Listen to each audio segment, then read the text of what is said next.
asnjë ndryshim nuk bën. Sepse Rama mbylli me licencën që mori në gjykatë kushtetuese, Rama mbylli çdo mundësi që ai, familja e tij, ministrat e tij të mund të penalizohen për vjedhjet që bëjnë. Na përket ne dhe vetëm ne.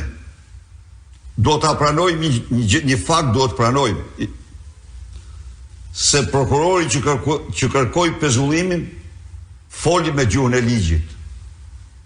Nuk u tërhoq para kërcënimit që i bëri Luis Balluku, bandat e saj, para kërcënimit soft të Altin Dumanit, para telefonatës kriminale të Edi Rams. Nuk u tërhoq.